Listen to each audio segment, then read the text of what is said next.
In this video, I'm going to show you how to get a knot like this undone when it's been used to join two snatch straps together incorrectly. But I'm also going to show you how to get a knot like this out of a strap and get it undone, and a knot like that in a bit of rope, get that undone. This technique I'm going to show you can be used in all number of different knots where you've got to get them undone and they are really, really tight. Here at MadMat 4Drive, I am all about educating and building the four-wheel drive community so we can wheel well. I'd love it if you'd hit that subscribe button and hit the bell so you can get those notifications as well.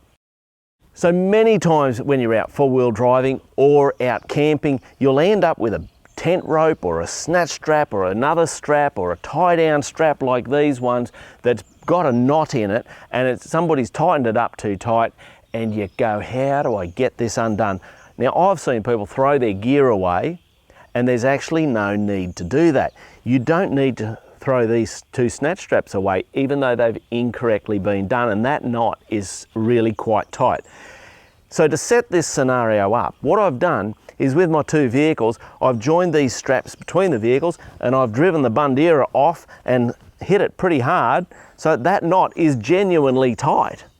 Like, that knot looks as solid as. It is not coming undone no matter what I do there at the moment. It just doesn't move. It just feels like a solid bit of webbing.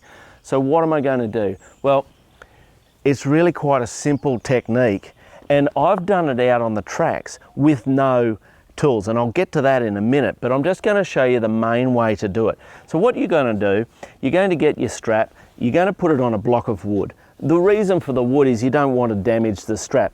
Then a rubber mallet works pretty good for this, but you could use a hammer, you could use another piece of wood to do this. And then what we're going to do is just hit the knot. And what this is doing is just working those fibers of the knot and the webbing.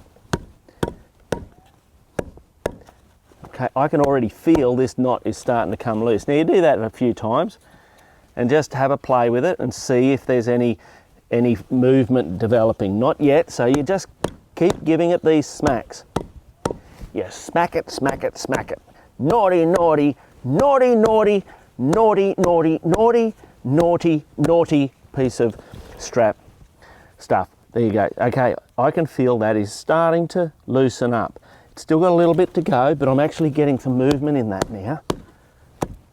Now, the other way you can do this is by hitting it against the ground. So I've done this successfully out on the tracks when I haven't had a hammer, haven't had a block of wood, and I came across a couple of guys recently and they had two straps together and they said, oh, can't get them undone.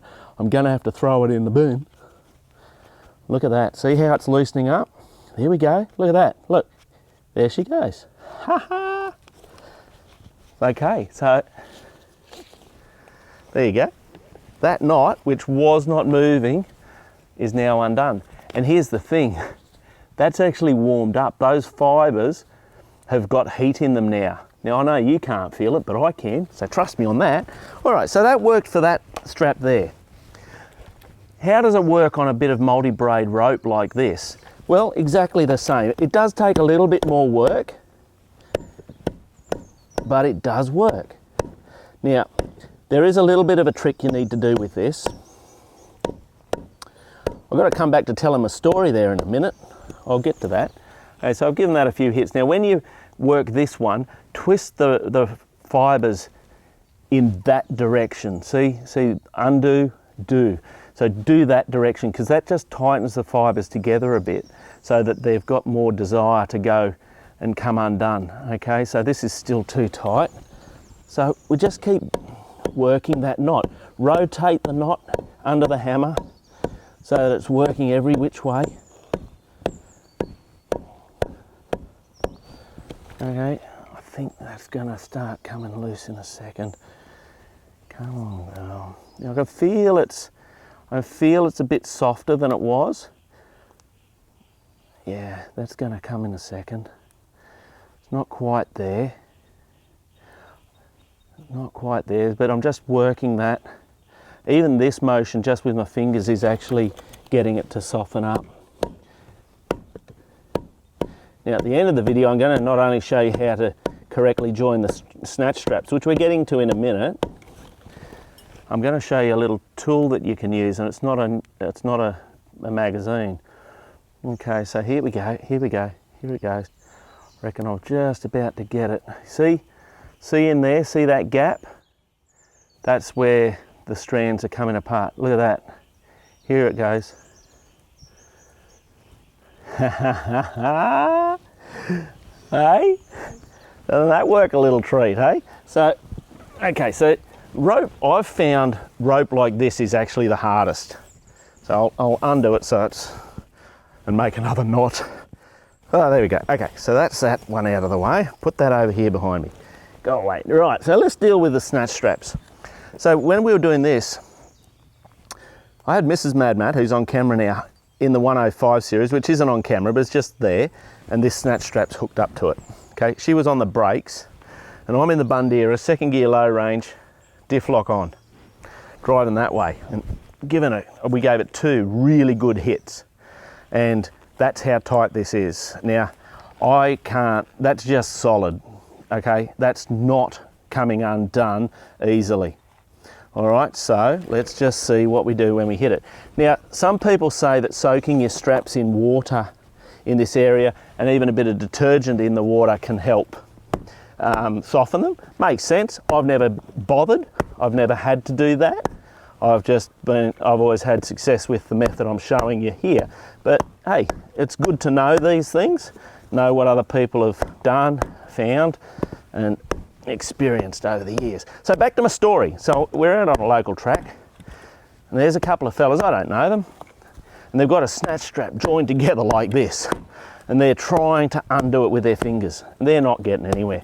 And I come up to them and I go, guys, slam it against a rock. I should show you doing that actually. I'll do that in a sec. So slam it against a rock, and they're like, what? And so I'll show you how we did it. Okay, so they got the snatch strap. Okay, I'll kneel down. Here you go. And they're going, and I'm like, no, guys, slam it against the rock. Okay, so this is what you'd do if you didn't have the wood and the hammer.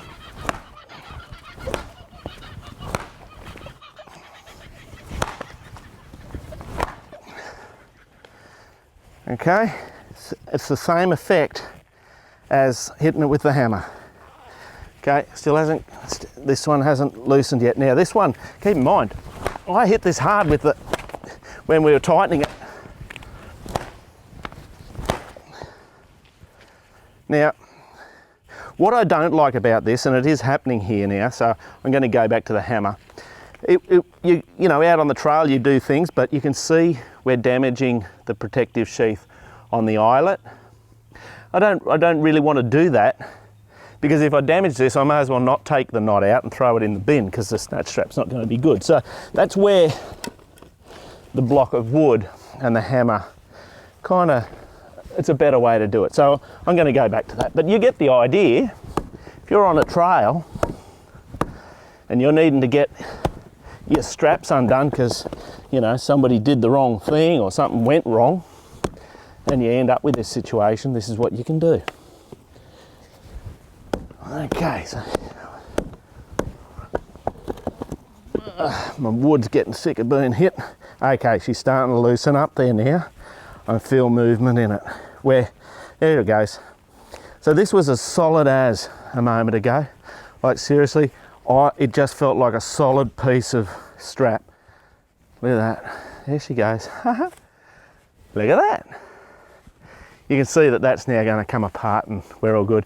So there's the little bit of damage from hitting it on the concrete. Okay, so it hasn't damaged the fibres of the snatch strap, so that's okay to use again, but that is the caution you have with hitting it against a concrete or whatever. I'm Mad Matt, stay safe on the trails.